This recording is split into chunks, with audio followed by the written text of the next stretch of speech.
विजयते श्री त्रिभंगी राय प्रभु आचार्य वाचा प्रणमामि भाष्य निबंध सुबोधिनी स्थातराशयास्ताहा मत्स्वान्तागत्य कृपाप्लपास्तां मदीय वाचाम रचयन्तु अलंकृतिम नमः श्री वल्लभाचार्य चरणाब्जनखेन्दवे कलिकल्मष घातिन्नी तद्वाणी चरण नमः।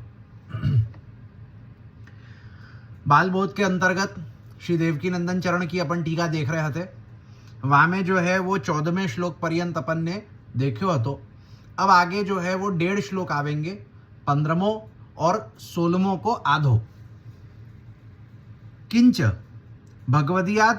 भगवदीयातिरिक्तस्यापि विषय संपत्तिर्न तेन संपाद्यते येन भक्तानामपि तथोच्येत किंतु कस्यचिदेवेत्याहुरतिप्रियायेति अतिप्रियाय तदपि दीयते क्वचिदेव हि नियतार्थ प्रदानेन तदीयत्वं तदाश्रयः प्रत्येकं साधनं चैतत् द्वितीयार्थे महान् श्रमः तेन यद्दीयते तदति प्रियाय स्वस्या अत्यंत भक्ताय न तु यस्मै कस्मै चिदित्यर्थः तादृशेन अप्यपराद्धं चेत्कुप्यत्येव न तु क्षमते तदा चिदित्याशयेन तत्रापि नियमो नित्याहु क्वचिदेव न तु सर्वत्र हि युक्तोऽयमर्थः ये यथा मां प्रपद्यन्ते इति वाक्यात् यथा नियतं फलं भक्तेभ्यो भगवान् प्रयच्छति न तथान्यो दातुं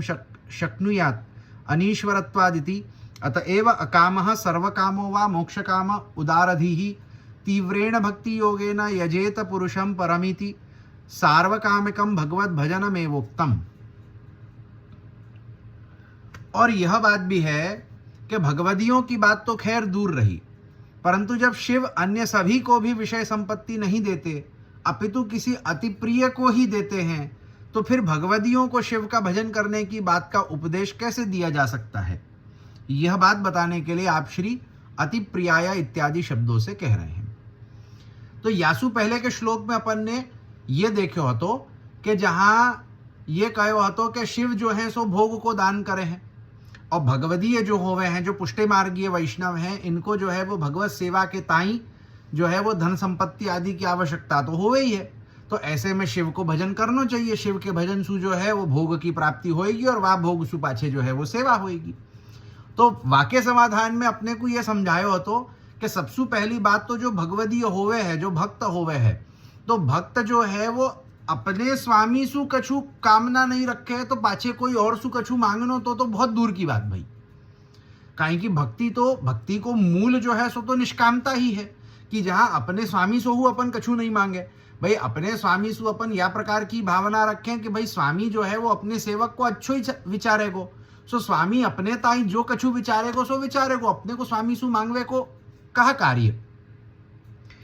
तो अब पाछे वाके आगे येहू कहे हैं कि जैसे कहे हो कि भाई भगवदियन को भोग प्राप्ति के ताई जो है वो शिव को भजन करनो चाहिए।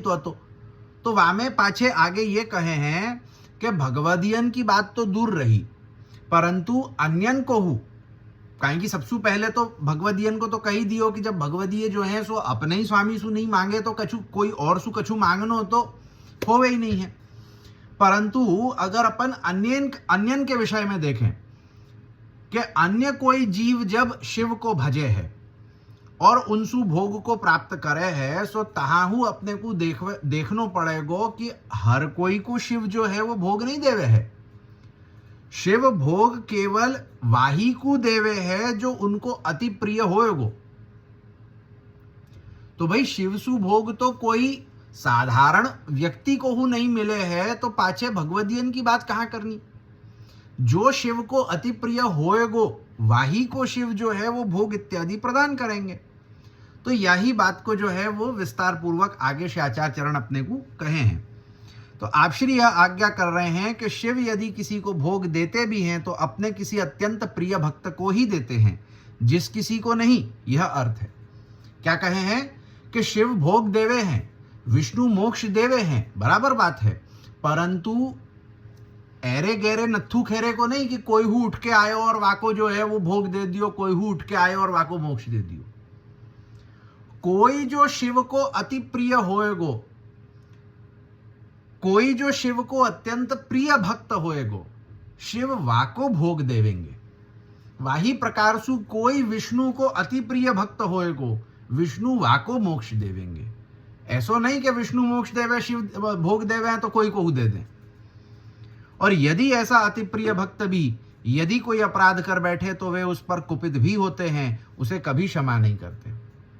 और वामे हूं कि सबसे पहली बात कहा कि शिव अगर कोई को भोग देवे हैं तो अपने अति प्रिय भक्त को ही देवे हैं। जैसे अपन देख सके हैं कि चाहे बाणासुर होए अथवा तो जो है वो कई प्रकार के अपन जो है वो देख सके हैं कि जिन असुरन ने जो है वो शिव के द्वारा कोई ना कोई प्रकार को वरदान भोग, विषय भोग आदि की प्राप्ति करी। भस्मासुर है, भस्मासुर, बाणासुर, ये सब शिव के अति प्रिय भक्त भय पाछे उनको जो है काई की उनने कितने कितने वर्षन की तपस्या करी और वा तपस्यासु शिव को प्रसन्न कियो, पाछे जाकर के शिवसु जो है उनको कछु वरदान प्राप्त भयो। परंतु अगर जो है वो प्रिय भक्त जाकू शिव ने कछु दियो होए, वो भी अगर कोई प्रकार को अपराध करे है तो शिव जो है वो वाक पे कुपित हो जावे हैं। ऐसो नहीं है कि मेरो अति प्रिय भक्त है सो तैने जो प्रकार को अपराध कियो होए सो सब चलेगो, नहीं, ऐसो नहीं होवे। प्रिय भक्त होवे पेहू अगर कोई हु प्रकार को वो अपराध करेगो तो वह अपराध सु शिव कुपित है जाएंगे और कुपित होवे पे वाको क्षमा नहीं करे हैं। कई प्रकार के अपने को उदाहरण जो है वो पुराणांतरण में अपने को प्राप्त होवे है। जैसे भागवत के अंतर्गत ही अपन अगर देखें तो अगर विष्णु को अगर अपन एक प्रकार को उदाहरण लेनो होए तो अपन देख सके हैं दक्ष प्रजापति को प्रसंग चतुर्थ स्कंद के अंतर्गत। अब दक्ष प्रजापति नारायण को कितनो बड़ो भक्त हतो विष्णु को, और विष्णु के ताई अति प्रिय हु हतो दक्ष प्रजापति। परंतु जब दक्ष प्रजापति ने अपराध कियो और अपराध करवे के बाद जो है वो विष्णु की शरण में गयो कि आप मेरे स्वामी हो, आप मेरी रक्षा करो, तो विष्णु ने साफ ना पाड़ दीनी कि तैने अपराध कियो है, मैं तेरी रक्षा नहीं कर सकूं, तेरी जिम्मेदारी मैं नहीं ले सकूं। तो अति प्रिय भक्त हाथो परंतु अपराध भयो तो कुपित भय वाको त्याग हु कियो और वाको दंड जो है वाको भोगनो हु पड़े हो। भागवत में अपन वो प्रसंग देख सके हैं। तो वाही प्रकार सु जो है क्वची देव पद से यह बात ज्ञात होती है कि अपने प्रिय भक्त को भी भोग देने का इनका ऐसा कोई नियम नहीं है कि उसे देंगे ही, अपितु कभी कभार देंगे, न कि हमेशा। और वाही के संग संग आचार्य चरण क्या आज्ञा करे हैं कि शिव अपने अति प्रिय भक्त को भोग देवे ही है, ऐसो कोई नियम नहीं कह सके। कोई ऐसा नियम नहीं है कि देवेंगे ही, उनकी इच्छा पे निर्भर करे है। कभी कभार अगर उनकी इच्छा हो जावे है सो दे देवे हैं, नहीं होवे तो नहीं देवे हैं। तो ये नहीं कह सके जैसे अपने को प्रश्न कहां से उठे हो तो कि जब शिव भोग देवे हैं तो पाछे जो है वो पुष्टि मार्गीय जीव को शिव को भजन करना चाहिए कि वहां को भोग मिलेगा, वहां भोग सु वो भगवत सेवा कर पाएगो।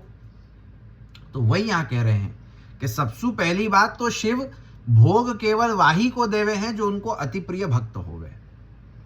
दूसरी बात, आवश्यक नहीं होवे है कि अति प्रिय होएगो तो वाको भोग मिलेगो ही।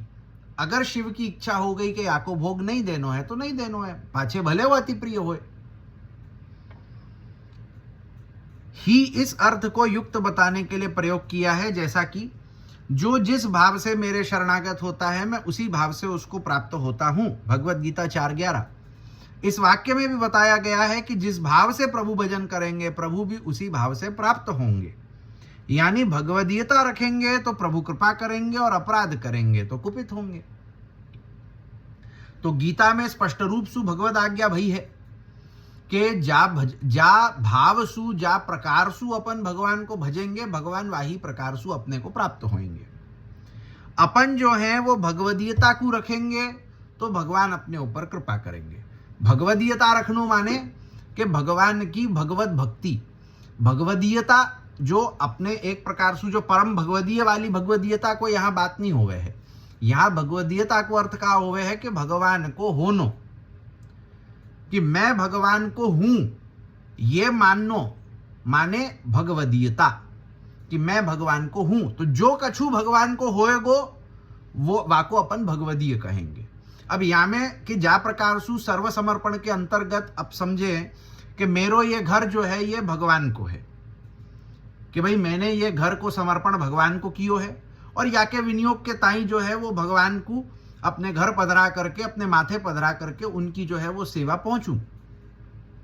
तो अब मेरो घर जो है, काहे कि मेरो घर भगवान को भयो, वामे भगवान विराजे और वामे भगवान की सेवा होवे, यासु मेरो घर जो है वो भगवदीय भयो। मैंने मेरे द्रव्य को, मेरे धन संपत्ति को भगवान को अगर समर्पित कियो है और भगवान की सेवा में वाको लगायो है, तो मेरो द्रव्य संपत्ति जो है सोहु भगवदीय भय। सो यहां परम भगवदीय वालो भगवदीय अर्थ नहीं, यहां भगवदीय को अर्थ ये है कि जो कछु भगवान को होए सो भगवदीय। तो अब जो है अगर अपन जो है वो भगवदीयता रखे हैं, भगवदीयता रखनो माने कि अगर जो है अपन या प्रकार की भावना रखे कि हम भगवान के हैं, हमने अपना सब कुछ भगवान को समर्पित कर दियो, हम भगवान के सेवक हैं, तो हम भगवान के हैं, या प्रकार को अगर हम भाव रखेंगे तो भगवान हमारे ऊपर कृपा करेंगे। भगवदीयता रखेंगे तो भगवान कृपा करेंगे, और अपराध करेंगे तो कुपित होंगे। तो अपराध करवे सु बचनो है।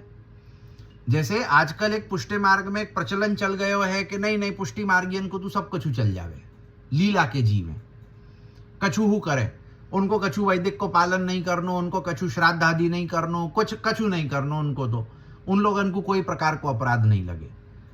लेकिन ये बात को वर्णन क्यों कहा है, काहे कि मुंह को तो ऐसो नहीं देखवे में आवे। श्री हरिराय चरण स्पष्ट रूप से आज्ञा करें शिक्षा पत्र के अंतर्गत कि जहां ये आज्ञा करे हैं कि भगवान की सेवा जो है वो राजा के भाव सु करनी, ये भय राखनो कि अगर मोसो कछु अपराध बनेगो तो भगवान दंड देवेंगे। जैसे राजा एक दंड देव, जैसे एक राजा दंड देवे है, तो वही प्रकार सु अगर मेरो अपराध बनेगो तो भगवान मुझको दंड देंगे। या प्रकार सु भय राखनो और सावधानी पूर्वक सेवा करनी, ये प्रकार की आज्ञा शहराय चरण शिक्षा पत्र में करे हैं। सो तहां जो है वो अपराध होएगो अगर कोई प्रकार को, तो वाको दंड मिलेगो।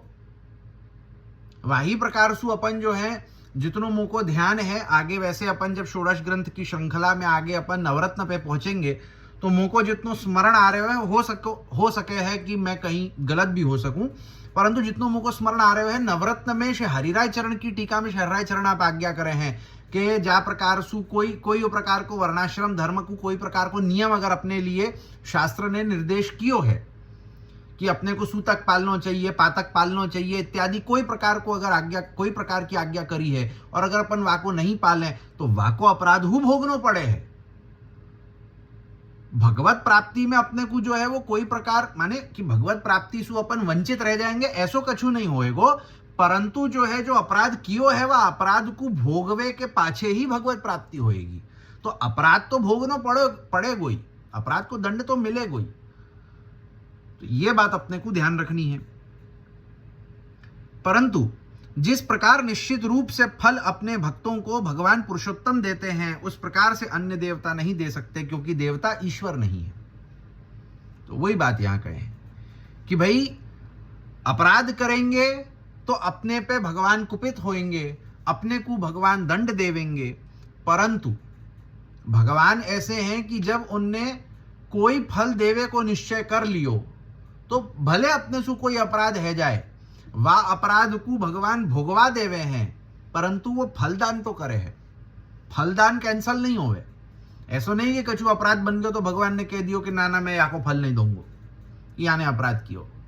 भगवान कृपा करे हैं, भगवान क्या करे हैं कि कोई अपराध बन जावे तो वह अपराध को भुगवा देवे और पाछे जो है वो अपने को प्रदान कर देवे। जैसे अपन देख सके हैं कई ऐसे प्रसंगन में, जैसे जगन्नाथ जी के भक्त को एक बड़ो सुंदर प्रसंग है यही प्रकार को, कि जहां उनको जो है वो बहुत अस्वस्थता भई, मतलब या प्रकार की अस्वस्थता भई के बिल्कुल ऐसी परिस्थिति के उठवे की सामर्थ्य नहीं है, वाही पड़े पड़े, वाही जो है वो अपने शैया ऊपर पड़े पड़े जो है वो मलमूत्र त्याग हो जा रहे है, और पाछे जो है वो उठवे की सामर्थ्य नहीं, बस ऐसी स्थिति भई कि अभी प्राण छूट जाए और तभी प्राण छूट जाए। 20 दिन ताई या प्रकार को जब भोग भोग्यो श्री वल्लभ, तब जाकर के जो है वो जगन्नाथ जी से विनती करी कि महाराज ये क्यों ऐसो, कहा भयो, क्यों या प्रकार सु मोको जो है वो इतनी पीड़ा, इतनो कष्ट हो रहे है। तब जगन्नाथ जी ने कृपा करके जो है वाको आज्ञा करी कि भाई तेरो कछु या प्रकार के अपराध जो है वो पूर्व जन्मन के इत्यादि हते, तो अब वाकु अगर तू भोगवे जातो कि जो प्रकार को जा प्रकार के अपराध पूर्व जन्मन के हते वाकु अगर भोगवे जाते तो कई जन्म निकल जाते। यासु भगवान ने कहो कि मैंने तेरे ऊपर कृपा करके ये कियो कि तो को कितने जन्म भोगनो पड़तो, यासु बेहतर है कि तू याको जो है 30 दिन में भोग ले। तो 30 दिन में जो है वो तेरो पूरा भोग पूरा है जाएगा। तो वासु क्या होएगा कि जो पाछे जो पिछले जन्मन के जो कर्म है सो वाको खाता जो है वो पूरा है जाएगा, तो सीधा जो है वो भगवान की प्राप्ति है जाएगी। परंतु वह 20 दिना में इतनी उनको कष्ट भयो हतो कि उनने भगवान से प्रार्थना कर दीनी। अब वहां में क्या कहा भयो कि भगवान ने जो है सो कहो कि चल भले तो को अगर इतनो श्रम हो रहे हो है, तो को इतनो कष्ट हो रहे हो है, तो तेरे जो 10 दिन को बचो भयो जो भोग है, जो पिछले जन्मन को जो कर्म है, कर्म भोग है, सो तेरे 10 दिना को जो बचो भयो है सो वो मैं अपने ऊपर लूं। और यही सु आज हूँ आ प्रकार की पद्धति श्री जगन्नाथ जी पालन करे हैं कि जहां स्नान यात्रा के पाछे जो है वो 10 दिवस ताई श्री जगन्नाथ जी को ज्वर इत्यादि होवे है, तो उनको पाछे जो है वो दर्शन बंद हो जावे, बाहर नहीं पधारे आप, और ज्वर चढ़े है तो वाके लिए जो है वो औषधि इत्यादि को सेवन करवायो जावे है भगवान को, इत्यादि सब क्रम होवे। तो ये तो मर्यादा भक्ति के अंतर्गत अपन देखें कि जहां भगवान माने एक प्रकार सु भक्त के द्वारा भगवान को श्रम भयो, परंतु भक्ति को पलड़ा इतनो भारी हतो कि भगवान ने जो है अपने वा भक्त के वा अपराधन को वा कर्म भोग को जो है वो अपने ऊपर ले लीने। सो भगवान जब कोई प्रकार के अपराध को भोगवावे हैं तो वो भोगावे तो हैं, वाको भोगनो तो पड़ेगो, परंतु भगवान इतनी कृपा करे हैं कि भाई वाको जो है वो बहुत तिनका में निकाल देवे हैं। कि जैसे एक प्रकार को भाव कहे ना कि जब अपन श्री गिरिराज जी की परिक्रमा हु करें तो वहां में अगर अपने पैरों में कोई प्रकार को कंकड़ कांटा इत्यादि हु लग जावे, तो यही प्रकार को भाव है कि हो सके कि मेरे पिछले जन्म को जो है वो कछु महान अपराध भयो होएगो, जो भगवान ने इतनी कृपा कीनी के एक कांटा अथवा एक कंकड़ चुभा करके जो है वो मोको वा अपराध सु निवृत्त कर दियो। तो भगवान जो है वो कृपा करे हैं। अन्य देवतान को स्थिति क्या होवे कि अन्य देवतान में वा प्रकार को ईश्वरत्व नहीं है, भगवान ईश्वर हैं, उनमें वा प्रकार को ईश्वरत्व है, काहे कि फलदान तो भगवान ही करवे वाले हैं। यासु पहले हम देख चुके हैं याको कि भले जो है वो शिव विष्णु कोई प्रकार को फल देवे, परंतु वो फल को केवल निमित्त मात्र होवे, फलदान तो भगवान ही करे हैं, ईश्वर ही फलदान करे हैं। अन्य देवता तो निमित्त मात्र होवे हैं।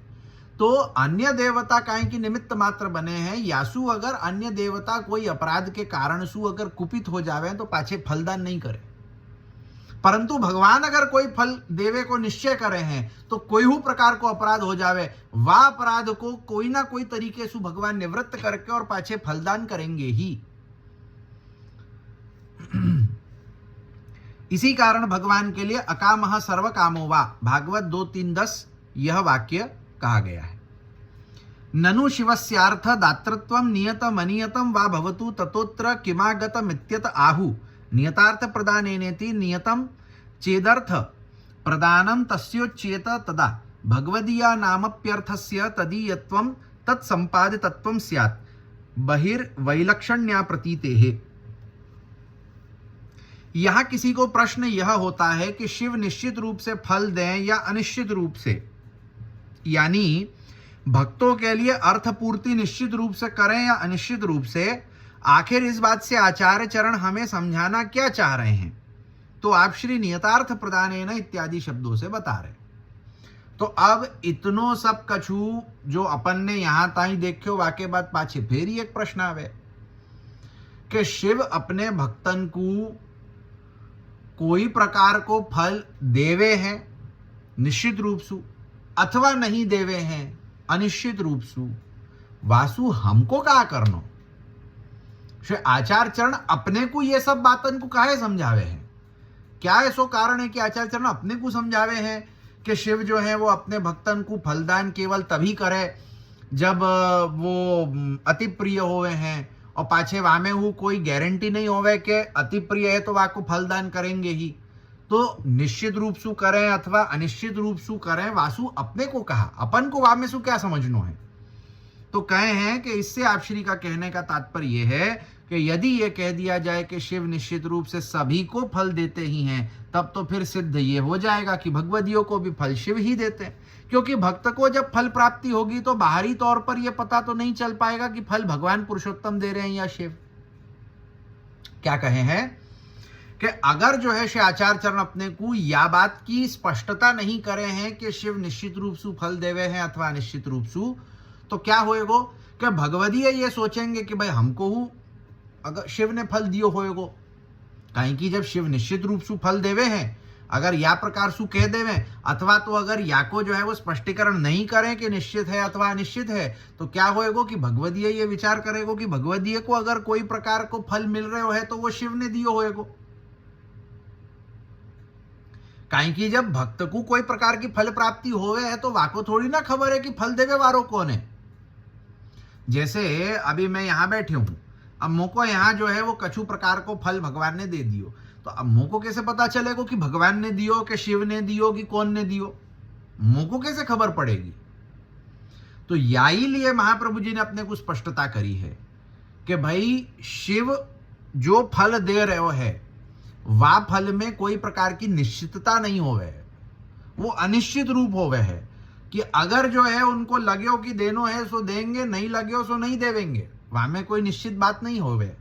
परंतु अगर अपन भगवान की बात करें हैं तो भगवान जो है वो निश्चित रूप से फल देवे। कोई अपराध बन जाए, अगर शिव के विषय में कोई अपराध बनेगो तो फल प्राप्त नहीं होएगो, परंतु अगर भगवान के विषय में कोई अपराध होएगो तो भगवान वह अपराध को दूर करा करके वाको जो है वो निवृत्त करा करके पाछे जो है वो फलदान करेंगे, निश्चित बात होवे। तो यासु अपने को समझ आवे है कि अपने को जो कछु फलदान होएगो सो भगवान के द्वारा ही होएगो, कोई अन्य देवता के द्वारा नहीं हो सके है। नन्वर्थस्य तथात्वे को दोष इति चेतत्राहु तदाश्रय इति तस्यैवार्थदातृत्व निश्चये भगवदीयानां तदपेक्षायां तस्यैवाश्रयो भवेदित्यर्थः। न चैतदुक्तं निषेध श्रवणात् सर्वधर्मान् परित्यज्य मामेकं शरणं व्रजेति मदन्यत्ते न जानन्ति नाहं तेभ्यो मनागपि इति च तथा च भगवदीयातिरिक्तस्य मोक्षापेक्षायां विष्णु भजनम भोगापेक्षायां शिव भजनमिति व्यवस्थापितम्। तब कोई ये शंका करते हैं कि भगवदियों को भी शिव ही फल दें तो क्या हानि है, तो आप श्री इसका स्पष्टीकरण तदाश्रयः इत्यादि शब्दों से कह रहे हैं। अब पाछे यहां शंका उठे है कि अगर जो है वो भगवदियन को भगवत भक्तन को फल जो है वो शिव ने दे दियो तो वहां में कौन की कहा हानि? अरे भाई फल मिलनो मुख्य बात है, शिव ने दियो कि भगवान ने दियो वासु का लेनो देनो। तो ये शंका को स्पष्टीकरण करे हैं। इससे आप श्री यह समझाना चाह रहे हैं कि यदि भगवदीय यह निश्चय कर लें कि शिव ही फल देते हैं तो फिर सारे भगवदीय फल की अपेक्षा शिव से ही रखते हुए शिव का आश्रय करने लगेंगे, और यह बात उचित नहीं होगी। क्या कहे हैं कि अगर कोई कहे, अगर कोई मान ले कि भाई हमको तो शिव फल दान करे हैं, तो पाछे का होएगो? पाछे ये होएगो कि भगवदियन की भक्तन की शिवसु अपेक्षा लग जावेगी कि शिव हमको कछु देवेंगे। काहे कि जब ये बात आ जाएगी कि शिव फल दान करे हैं तो पाछे शिवसु आशा है जाएगी कि भाई शिव हमारो कछु करें, कछु हमको जो है वो फलदान मिले। तो जब शिवसु अपेक्षा होएगी तो क्या होएगो? शिव को आश्रय बनेगो, और शिव को आश्रय होएगो तो भक्ति के अंतर्गत अन्याश्रय दोष हो गए है, तो ये पाछे फिर गलत होएगो। क्योंकि भक्ति मार्ग में तो अन्याश्रय का निषेध बताया गया है, जैसा कि सर्वधर्मान परित्यज्य भगवत गीता 18:66 इस वाक्य में, एवं मदन्यत्ते न जानन्ति भागवत 9:4 68 इस वाक्य द्वारा भगवान ने कहा भी है। तो भक्ति मार्ग के अंतर्गत तो अन्याश्रय दोष होवे है। भगवान के इतर कोई और को आश्रय करनो, कोई और सु कछु प्रकार के फल प्राप्ति की अपेक्षा रखनी, सो अन्याश्रय है। और अन्याश्रय अगर होएगो तो भगवान के वचनन के माने चाहे गीता में देखे, भागवत में देखे, भगवान ने अपने मुख सु संपूर्ण रूपेण जो है वो यह प्रकार की आज्ञा कीनी है कि भाई भक्ति अगर करनी होए तो अनन्याश्रय होना आवश्यक है, केवल भगवान को अनन्याश्रय। तो भगवान को ही आश्रय होना चाहिए। भगवान के इतर अगर कोई और को आश्रय भयो तो अन्याश्रय दोष होएगो, वासु अपनी भक्ति खंडित होएगी। तो अगर अपन ये कह दें कि शिव जो है वो फलदान करे हैं तो भगवदीय शिवसु अपेक्षा रखेगो, शिव को आश्रय करेगो, अन्याश्रय को दोष होएगो, बाकी भक्ति खंडित होएगी। यासु जो है ये कहो कि भाई भगवदियन को फलदान शिव नहीं करे हैं, भगवान ही करे हैं। काहे कि शिव जो फलदान करे वहां में कोई निश्चितता होवे ही नहीं है, वो अनिश्चित होवे है। देनो होएगो देंगे, नहीं देनो होएगो नहीं देंगे, और केवल वाही को देंगे जो उनको अति प्रिय होएगो। अब जो भगवदीय है वो तो भगवान को अति प्रिय है। अब जो भगवान को अति प्रिय है तो पाछे शिवा को क्यों कछु प्रकार को फल देवे जावेंगे। तो यासु यह बात की स्पष्टीकरण कियो है कि शिव कोई प्रकार को फलदान नहीं करे, फलदान तो भगवान ही करे हैं।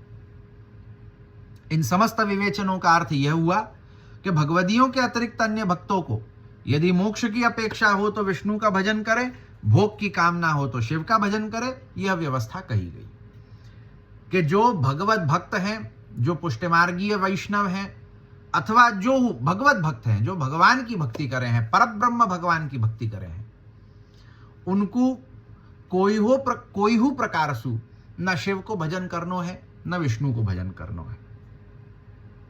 काहे कि उनके लिए तो उनको स्वामी, उनको अनन्याश्रय, उनको सब कछु केवल जो है वो भगवान होवे हैं। अब भगवदियन के इतर जो अन्य जीव होवे हैं कि जो पुष्टे मार्गी या दैवी जीव नहीं होवे, तो ऐसे जो जीव होवे हैं जो भक्ति मार्ग पे नहीं चले, जिनको जो है वो भगवान से कोई लेनो देनो नहीं होवे है, जिनको भगवान की निष्काम भक्ति को कोई भाव नहीं होवे है, उनकी केवल सकामता होवे, वो कछु प्राप्त करनो चाहें, तो जब कछु प्राप्त करनो है तो भोग प्राप्त करवे के ताई शिव को भजनो चाहिए, मोक्ष प्राप्त करवे के ताई विष्णु को भजनो चाहिए। परंतु जो भगवदीय है, जो भगवान की निष्काम भक्ति करनो चाहे है, जो भगवान सु कछु प्रकार के वस्तु की जो कामना नहीं रखे है, अपेक्षा नहीं रखे है, केवल भगवान को भजन ही वाको एकमात्र उद्देश्य होवे है, कोई प्रकार की अपेक्षा नहीं होवे है, ऐसे भक्त के ताई तो भगवान को भजन ही मुख्य है, भगवान को भजन ही श्रेष्ठ है। शिव विष्णु आदि को भजन वाके ताई जो है वो कोई कार्य नहीं करेगो। काहे कि शिव जो है वो अपने अति प्रिय भक्त को भोग देवेंगे, विष्णु जो है वो अपने अति प्रिय भक्त को मोक्ष देवेंगे, और भगवदीय जो हुए हैं उनको पूर्ण रूपेण फल प्रदान भगवान करे हैं, काहे कि वो भगवान के दास हुए। न तु भयापेक्षाया मेके नापि तत्सिद्ध्यतीत्याहु प्रत्येकम साधनम चैतदिति एतद् विष्णु भजनम शिव भजनम च प्रत्येकमेकम मोक्ष साधनमपरम भोग साधनम न त्वेक मुभय साधनमित्यर्थः तेनो भयाकांक्षिभिर भगवानेवा श्रीयतामिति ज्ञापितम्। किंतु किसी को यदि भोग और मोक्ष दोनों ही फल प्राप्त करने की इच्छा हो तो इन दोनों देवताओं में से किसी एक से सिद्ध नहीं हो पाएगा। यह बात आप श्री साधनम चैतत इत्यादि शब्दों से कह रहे हैं।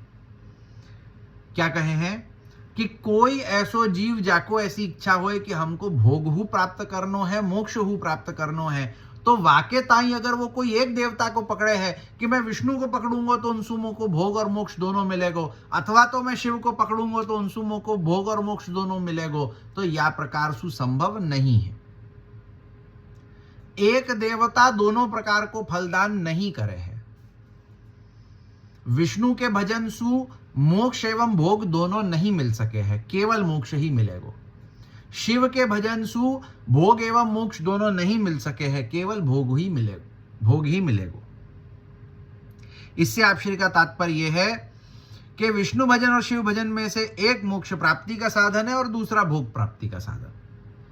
कि भाई विष्णु भजन मोक्ष प्राप्ति को साधन है, शिव भजन भोग प्राप्ति को साधन है। एक के भजन सु एक ही फल मिलेगो, एक के भजन सु दोनों फल की प्राप्ति नहीं हुए है।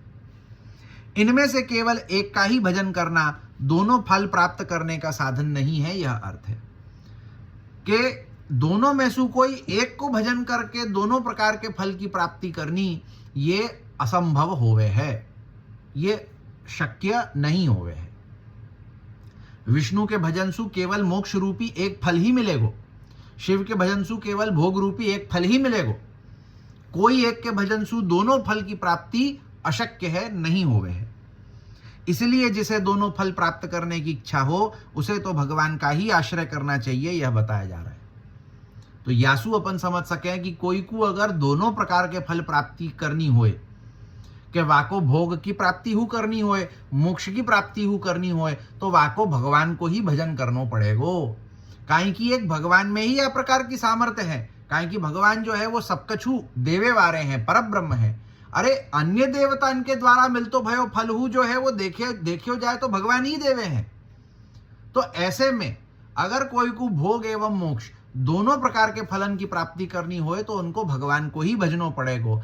केवल शिव को भजवेसु अथवा केवल विष्णु को भजवेसु भोग एवं मोक्ष दोनों की प्राप्ति नहीं हो सके है। भगवान के भजन सु ही दोनों की प्राप्ति एक संग हो सके है। ननु भक्ति मार्गे स्वर्गापवर्ग नरकेष्वपि तुल्यार्थ दर्शिन इति वाक्यादुभयोर नपेक्षितत्वेन किं तदाश्रयेणित्यत आहुर द्वितीयार्थ इति।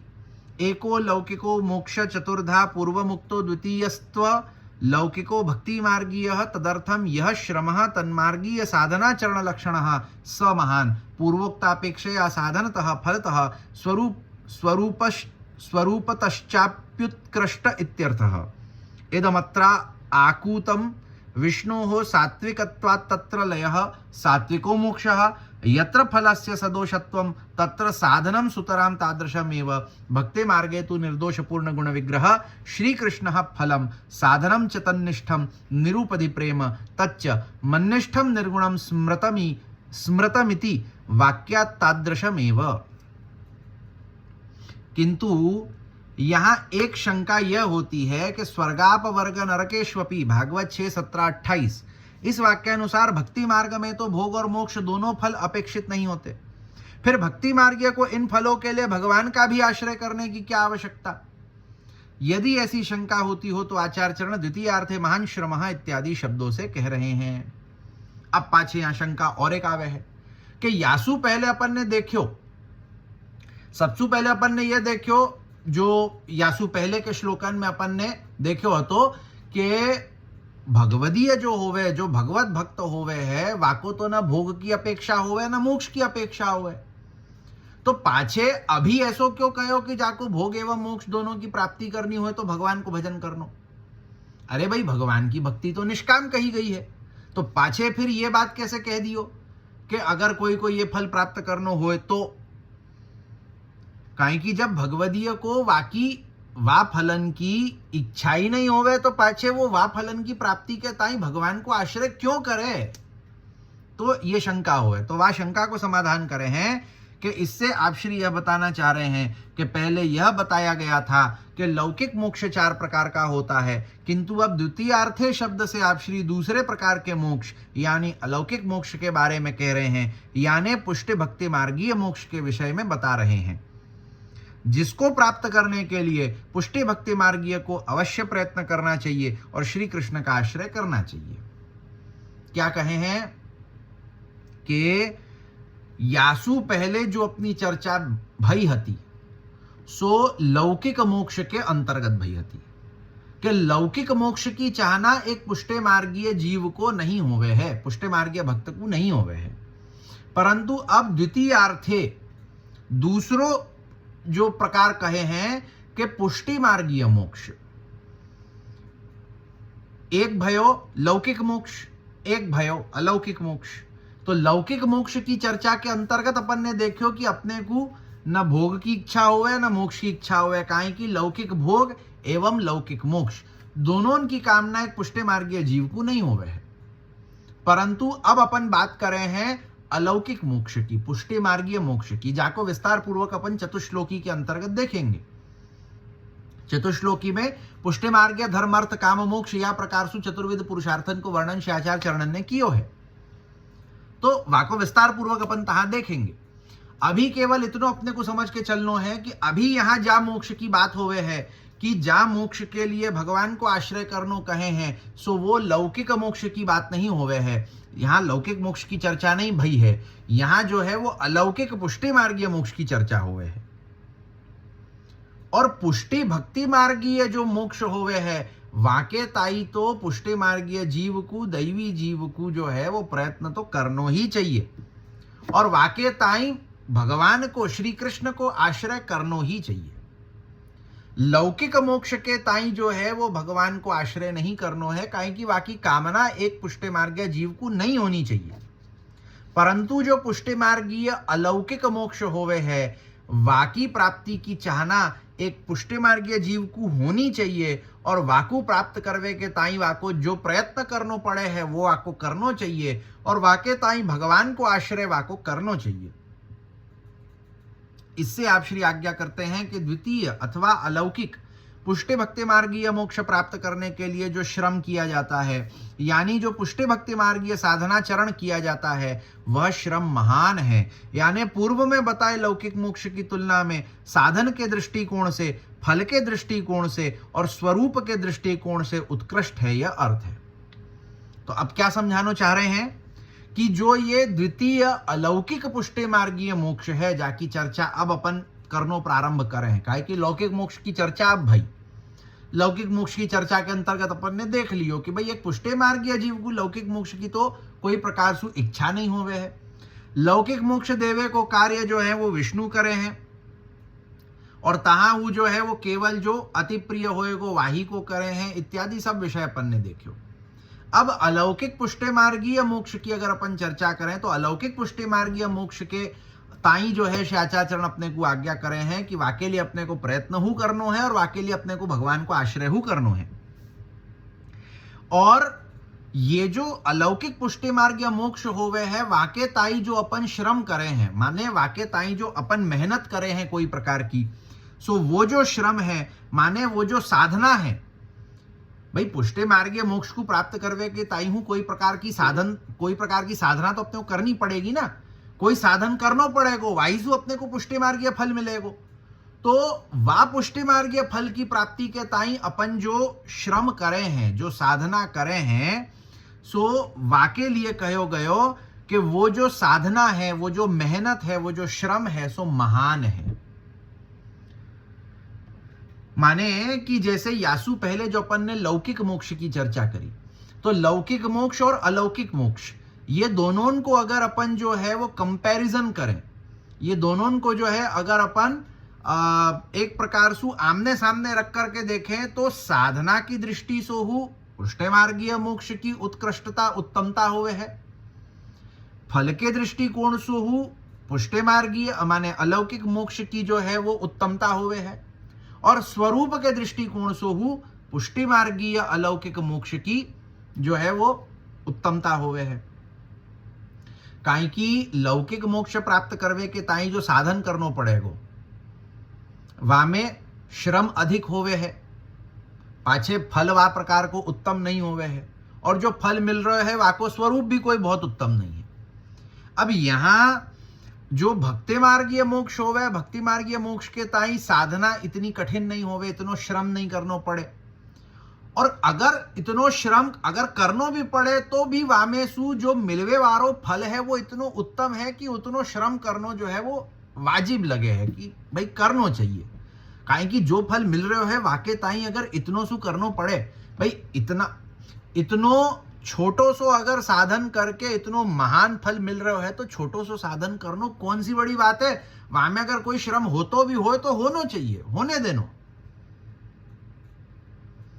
और वा फल को जो स्वरूप है सो वा प्रकार को उत्तम है कि लौकिक मोक्ष के सामने तो कोई प्रकार को माने लौकिक मोक्ष तो या अलौकिक मोक्ष के सामने टिकेगो भी नहीं। साधन की दृष्टि से देख लेवे कि फल की दृष्टि से देख लेवे अथवा स्वरूप की दृष्टि से देख लेवे, इतनी उत्तमता पुष्टे मार्गीय अलौकिक मोक्ष की हुए है। इसमें मुद्दा यह समझना चाहिए कि विष्णु भजन सात्विक होता है, अतः विष्णु में लय हो जाना सात्विक मोक्ष कहलाता है। अब फल दोष युक्त होगा तो उसका साधन भी दोष युक्त होगा ही। तो कैसे समझे अपन कि अगर अपन ने जो कहो कि भाई साधना की दृष्टि सु, फल की दृष्टि सु, स्वरूप की दृष्टि सु अलौकिक मोक्ष की उत्तमता होवे है, तो वाको अपन या प्रकार से समझ सके कि विष्णु जो है सो सतो गुणावतार होवे हैं, यासु विष्णु को भजन करवे पे जो मोक्ष मिलेगो सो सात्विक मोक्ष होएगो, सात्विक श्रेय होएगो, जो माने कि विष्णु में जाकर के लीन हो जावेंगे। तो विष्णु में जाकर के लय हो जानो सात्विक मोक्ष कहलाएगो। अब पाछे फेरी वो फल में दोष है, दोष युक्तता है, काहे कि विष्णु स्वयं जो है वो गुणावतार है, और एक समय ऐसो आएगो कि जब संपूर्ण रूप से या सृष्टि को लय होएगो, प्रलय होएगो पर ब्रह्म के अंतर्गत, तो वो सात्विक गुणावतार विष्णु को ही लय हो जाएगो। तो पाछे जब वह सात्विक गुणावतार विष्णु की स्वतंत्र सत्ता ही नहीं होवे है, सो वा फल की जो है, वा फल में जो है वो दोष अपने आप आ जाएगो, काहे कि वाकी स्वयं की कोई स्वतंत्र सत्ता नहीं है, वो तो स्वयं एक पर ब्रह्म के चलते जो है वो एक प्रकार को परतंत्र सत्ता होवे है, पर ब्रह्म के परतंत्र विष्णु की सत्ता होवे है। तो पाछे जब पर ब्रह्म के अंतर्गत विष्णु माने विष्णु की जब स्वतंत्र सत्ता ही नहीं होवे, सो विष्णु सो मिलवे वारो फल जो है माने विष्णु में लय हो जानो, ऐसो जो सात्विक मोक्ष रूपी, सात्विक श्रेय रूपी जो फल है वा में दोष होनो एक सहज सी बात होवे है, काहे कि विष्णु में दोष होवे है, काहे कि वो गुणावतार है, निर्गुण नहीं है। निर्गुण होते तो उनमें दोष नहीं होते, परंतु सगुणावतार हैं, तो सगुणावतार होए सु उनमें दोष है। अब कहीं कि उनमें दोष है तो उनसो मिलतो भयो जो फल होएगो वह फल में हु दोष होएगो, और वह फल को प्राप्त करवे के ताई जो साधन कियो जाएगो वह साधन में हु दोष होएगो, काहे कि साधन सगुण होएगो, फल सगुण होएगो, और विष्णु जो है काहे कि सगुण है। तो अब विष्णु काहे कि सगुण है तो विष्णु से मिलने वाला फल सगुण, अब फल सगुण तो वह फल की प्राप्ति के ताई जो साधन करना पड़ेगा वो सगुण। अब जब सगुणता ही होवे है तो सगुण जो है जो त्रिगुण है, सो त्रिगुण जो है वो प्रकृति के गुण होवे, तो पाछे फेरी जो है वो फल प्राकृत भयो, अप्राकृत नहीं भयो। तो प्राकृत फल गुण दोष युक्त होएगो, प्राकृत फल दोष युक्त होएगो, तो वा फल को साधन दोष युक्त होएगो। जबकि पुष्टि भक्ति मार्ग में तो निर्दोष पूर्ण गुण विग्रह श्री कृष्ण ही फल है, और उसका साधन भी श्री कृष्ण के प्रति रहने वाला निरुपधि प्रेम है। परंतु जब अपन पुष्टि भक्ति मार्ग को देखें तो जैसे श्री आचार्य चरण अंतःकरण प्रबोध में आज्ञा करें कि कृष्णात् परम नास्ति दैवम वस्तु तो दोष वर्जितम, तो कृष्ण ऐसो पर ब्रह्म स्वरूप है जो वस्तुतः निर्दोष पूर्ण गुण विग्रह है। परब्रह्म श्री कृष्ण में कोई प्रकार के हु दोष नहीं है, संपूर्ण रूप सु निर्दोष निर्गुण स्वरूप है। तो अब पुष्टि भक्ति मार्ग में फल क्या भयो, निर्गुण फल भयो, काहे कि जा प्रकार सु सात्विक मोक्ष विष्णु के द्वारा प्राप्त करते भय मोक्ष में विष्णु की प्राप्ति होवे, और विष्णु सगुण है यासु फल जो है वो सगुण भयो, प्राकृत भयो। अब यहां जो है पुष्टि भक्ति मार्ग के अंतर्गत जो है वो अपनो जो फल है सो भगवान श्री कृष्ण है। अब भगवान श्री कृष्ण काहे की निर्गुण है, निर्दोष पूर्ण गुण विग्रह है, यासु फल निर्दोष भयो निर्गुण भयो, और याही सु वा फल की प्राप्ति करवे को जो साधन है सो साधन हु निर्गुण होएगो, साधन हु जो है वो निर्दोष पूर्ण गुण होएगो। और वो साधन क्या है, वो साधन है निरुपधि प्रेम। निरुपधि प्रेम माने निष्काम प्रेम, कोई प्रकार की अपेक्षा न रखते भय भगवान श्री कृष्ण सु प्रेम करनो ये साधन है, और वासु फल क्या होएगो कि निर्दोष पूर्ण गुण विग्रह भगवान श्री कृष्ण की प्राप्ति अपने को होएगी। तो संपूर्ण रूप सु जो है वो दोष मुक्त साधन, दोष मुक्त फल। अन्य देवताओं को देखेंगे तो दोष युक्त साधन, दोष युक्त फल। यासु भक्ति मार्गीय अलौकिक मोक्ष की उत्तमता लौकिक मोक्ष के कंपैरिजन में अपन देख सके हैं। और श्री कृष्ण के प्रति होने वाला प्रेम भी मन्निष्ठम निर्गुणम स्मृतम भागवत 11:25-24 इस वाक्यानुसार निर्गुण ही है। इसलिए पुष्टि भक्ति मार्गीय मोक्ष एवं इस मोक्ष को प्राप्त करने के लिए किया जाने वाला श्रम अन्यों की अपेक्षा उत्कृष्ट है, यह अर्थ है। तो जैसे मैंने कहो कि श्री कृष्ण के प्रति जो होएवे वारो प्रेम है सो हु निर्गुण है, काई की निरूपधि निरपेक्ष। जब निरपेक्ष प्रेम होएगो तो निरपेक्ष प्रेम निर्गुण होवे है। तो निर्गुण निरपेक्ष प्रेम साधन, वासु मिलवे वालो फल, निर्गुण निर्दोष पूर्ण गुण विग्रह भगवान श्री कृष्ण। सो यहां साधन हु निर्गुण है, फल हु निर्गुण है। यासु साधन और फल दोनों उनकी उत्तमता होवे है। और याही लिए पुष्टि भक्ति मार्गीय मोक्ष जो है वो लौकिक मोक्ष के मुकाबले उत्तम होवे है। और पुष्टि भक्ति मार्गीय मोक्ष के ताई अगर अपने को कछु श्रम करनो पड़े तो वो श्रम हु उत्तम है। वो श्रम अगर कियो तो अच्छी बात है, वो श्रम की हु उत्तमता है। काई कि वो श्रम सु मिलवे वालो फल जो है वो भी उत्तम ही होएगो। लौकिक मोक्ष में क्या हो रहे है कि भाई श्रम तो कियो पाछे, जब श्रम सु उत्तम फल ही नहीं होवे तो पाछे वो श्रम तो बेकार है ना, क्या मतलब आ प्रकार को श्रम करके।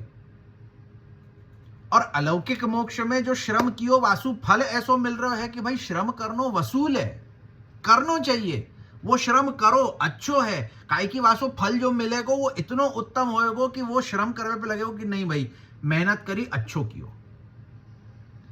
तो यह प्रकार से अपन समझ सके हैं कि पुष्टि मार्गीय साधन, पुष्टि मार्गीय फल ये लौकिक साधन एवं फल की अपेक्षा उत्तम होवे है। और यहां जो है ये पूरा होवे या को यहां रखें, आगे जो है वो फिर देखेंगे। श्री वल्लभाधीश की जय।